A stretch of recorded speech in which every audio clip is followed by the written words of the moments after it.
Yes, class 12 exercise 1.2 में HCF और LCM find out करना हम सभी ने सीख लिया था।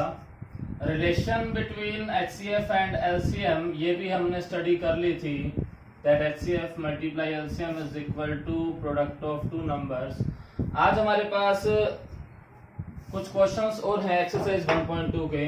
जैसे क्वेश्चन नंबर 5 है हमारे पास, आपसे पूछा गया है can 6 raised to n can and with the digit 0 for any natural number n। कि 6 raised to n है, n यहाँ पे एक नेचुरल नंबर कौन से थे 1 2 3 4 जितने भी आगे होते हैं। कहता है n की वैल्यू कोई भी नेचुरल नंबर पुट करो, क्या कभी आंसर के लास्ट में 0 आएगा? चेक करते हैं हम। जैसे अगर हम 6 raised to 1 लें, n की वैल्यू हमने 1 ली तो हमारे पास आंसर आया 6। अगर हम n की वैल्यू 2 लेके चलें तो 6 स्क्वायर होता है 36। n की वैल्यू 3 यूज करें तो होता है 216 एंड सो ऑन। आपसे पूछा गया क्या कभी लास्ट में 0 आएगा या नहीं आएगा? तो हमें पता है कि नहीं आ रहा, बट रीजन क्या लिखना है ये हमने ध्यान देना है।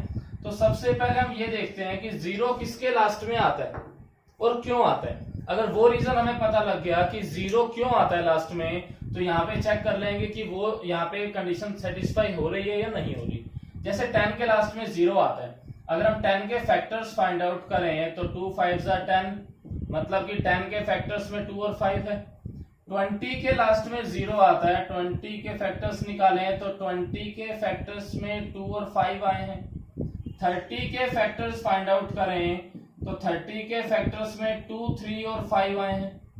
40 के फैक्टर्स देखते हैं हम, 2 से 20, फिर 2 से 10, 2 से 5 और 5 से 1। मतलब कि जिसके भी लास्ट में 0 आ रहा है उन सबके फैक्टर्स में ये तो कंपलसरी है कि 2 और 5 आ रहे हैं। एक्स्ट्रा कोई आए या ना आए, 2 और 5 तो दोनों आ रहे हैं ना। मतलब कि अगर ये दोनों आएंगे तभी लास्ट में 0 आएगा। अगर इन दोनों में से एक भी टर्म मिस हो गई तो मतलब उसके लास्ट में 0 नहीं आएगा। अब हम यहाँ चेक करते हैं कि 6 raised to n, क्या इसके फैक्टर्स में 2 और 5 दोनों आते हैं? 6 raised to n is equal to 6 के फैक्टर्स अगर आप फाइंड आउट करें 2 मल्टीप्लाई 3 होता है, पावर n है, n दोनों की पावर कर देंगे 2 raised to n multiply 3 raised to n। 6 raised to n के फैक्टर्स में 2 आया है, 3 आया है, बट 5 तो आया ही नहीं। तो यहाँ पे मेंशन कर देते हैं because 5 is not a factor of 6 raised to n, so it cannot end with 0, इसीलिए इसके लास्ट में 0 नहीं आ सकता। ऐसे अगर आपसे पूछा जाए क्या 4 raised to n के लास्ट में 0 आ सकता है, तो इसके भी फैक्टर्स में चेक कर लेंगे। 4 जो है 4 क्या होता है 2 मल्टीप्लाई 2 होता है, तो मतलब कि 2 मल्टीप्लाई 2 को आप 2 स्क्वायर भी लिख सकते हो। ये बन जाएगा आपका 2 raised to पावर 2n, तो 2 raised to पावर 2n हो गया। तो मतलब कि इसके लास्ट में भी 0 नहीं आएगा क्योंकि इसके फैक्टर्स में भी 5 जो है वो नहीं आया। तो बता सकते हैं कि कोई भी नंबर जो है उसके लास्ट में 0 तभी आता है जब उसके फैक्टर्स में 2 और 5 दोनों होते हैं। यहाँ पे आपसे क्वेश्चन पूछा गया है कि 6 raised to n जो है वो 0 से एंड हो सकता है या नहीं हो सकता, तो हम बता देंगे कि क्योंकि इसके लास्ट में 0 नहीं, इसके फैक्टर्स में 5 नहीं है, इसीलिए ये 0 से एंड नहीं हो सकता। क्लियर सभी को क्वेश्चन? नेक्स्ट क्वेश्चन पे चलते हैं। क्वेश्चन नंबर 6 है हमारे पास कि आपको बताना है कि दो नंबर्स आपको गिवन है वो कंपोजिट नंबर है या नहीं है। सबसे पहले तो कंपोजिट नंबर क्या होते हैं हम ये देखते हैं। What are composite numbers?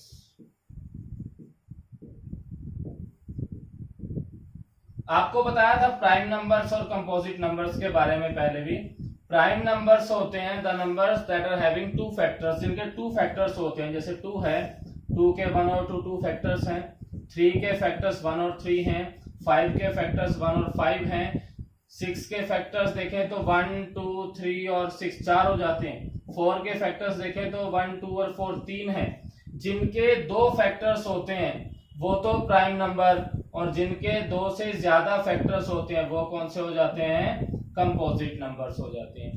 तो हमने नेक्स्ट क्वेश्चन में बताना है, आपको 2 नंबर्स दिए गए हैं कि वो दोनों कंपोजिट नंबर हैं या नहीं है। पहला नंबर है 7 into 11 into 13 plus 13, और सेकेंड नंबर है हमारे पास 7 इंटू 6 इंटू 5 4 3 2 1 प्लस 5।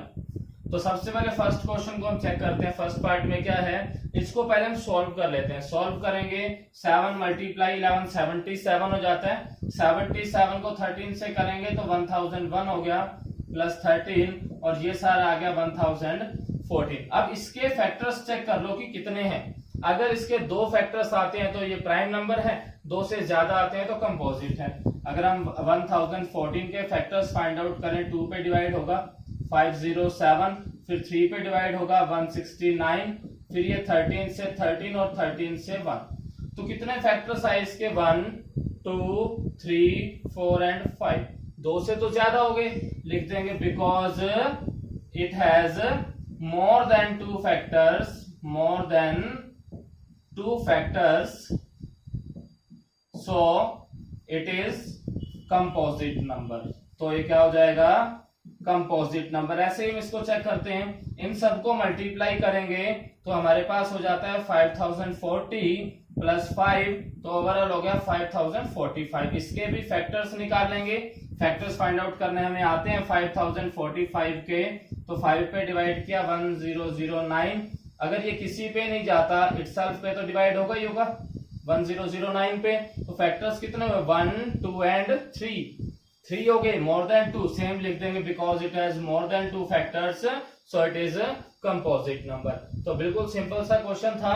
आपको सिर्फ ये ध्यान रखना है कि कंपोजिट नंबर और प्राइम नंबर्स क्या होते हैं। प्राइम नंबर्स होते हैं जिनके 2 फैक्टर्स होते हैं, और कंपोजिट नंबर्स होते हैं जिनके मोर देन 2 फैक्टर्स होते हैं। तो हमने सॉल्व करके और फैक्टर्स फाइंड आउट कर दिए, फैक्टर्स 2 से ज्यादा आ गए तो ये क्या हो गया, हमारे पास कंपोजिट नंबर हो गया। क्लियर सभी को। नेक्स्ट एक लास्ट 7th क्वेश्चन है हमारे पास। क्या कहते हैं उसमें, देयर इज सर्कुलर ट्रैक, एक सर्कुलर ट्रैक है और इसमें क्या आपको 2 पर्सन है, एक रवि और एक सोनिया। रवि जो है इसका एक राउंड कंप्लीट करने में 12 मिनट्स का टाइम लेता है। कितने मिनट्स का, 12 मिनट्स का। मतलब कि अगर वो यहां से स्टार्ट हुआ तो राउंड कंप्लीट करके 12 मिनट्स के बाद दोबारा से स्टार्टिंग पॉइंट पर आ जाएगा।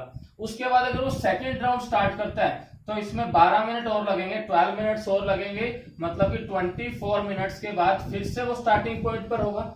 और थर्ड राउंड अगर वो कंप्लीट करता है तो आफ्टर 36 मिनट्स फिर से वो यहाँ पे होगा। मतलब कि 12 के जितने भी मल्टीपल्स हैं उतने मिनट्स के बाद जो रवि है वो स्टार्टिंग पॉइंट पर होते हैं। रवि जो है वो स्टार्टिंग पॉइंट पर कब आता है, जो 12 के मल्टीपल्स है उतने टाइम के बाद। ऐसे जो सोनिया है वो एक राउंड कंप्लीट करने में 18 मिनट्स लेती है। रवि लेता है 12 मिनट्स और सोनिया कितने, 18 मिनट्स। अब सोनिया ने राउंड स्टार्ट किया तो after 18 minutes she will be at starting point, वो स्टार्टिंग पॉइंट पर होगी। और अगर दूसरा राउंड कंप्लीट करती है तो आफ्टर 36 मिनट्स 18 मिनट और लगेंगे उसको, मतलब कि 18 प्लस 18 36 मिनट्स के बाद फिर से वो स्टार्टिंग पॉइंट पर होगी। ऐसे अगर थर्ड राउंड कंप्लीट करती है तो 18 मिनट्स और लगे तो 54 मिनट्स के बाद फिर से वो स्टार्टिंग पॉइंट पर होगी। मतलब कि जो सोनिया है वो 18 के मल्टीपल्स पे स्टार्टिंग पॉइंट पर आ रही है। आपसे क्वेश्चन पूछा गया है after how many time they will be together at the starting point, दोनों एक साथ स्टार्टिंग पॉइंट पर कब आएंगे। अगर वो यहां से स्टार्ट करें, दोनों राउंड पे राउंड कट कर रहे हैं, दोनों एक साथ स्टार्टिंग पॉइंट पर कब आएंगे, तो हमने क्या ध्यान रखना है, यहाँ पे ध्यान देना है कि रवि जो है वो 12 के मल्टीपल्स पे स्टार्टिंग पॉइंट पर आ रहा है और सोनिया 18 के मल्टीपल्स पे स्टार्टिंग पॉइंट पर आ रही है। जो दोनों का मल्टीपल है उस टाइम पे दोनों के दोनों स्टार्टिंग पॉइंट पर होंगे। दोनों का मल्टीपल मतलब कि कॉमन मल्टीपल, और कॉमन मल्टीपल मतलब कि आपने एलसीएम फाइंड आउट करके बताना है लीस्ट कॉमन मल्टीपल।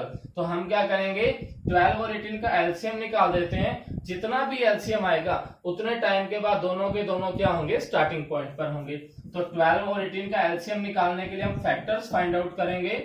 12 के फैक्टर्स फाइंड आउट किए हमने तो हमारे पास आगे 12 इज इक्वल टू 2 टाइम्स आया और 3 1 टाइम आया। 1 तो मर्जी हमारी मेंशन करें ना करें आप कर भी सकते हैं।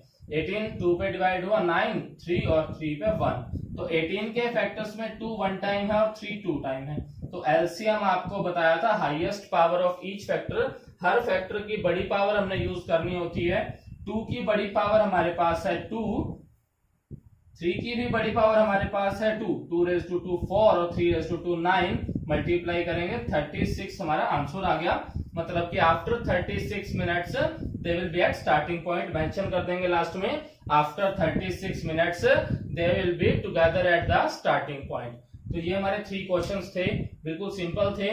तो एक्सरसाइज 1.2 सभी ने कंप्लीट कर लेनी है। ओके।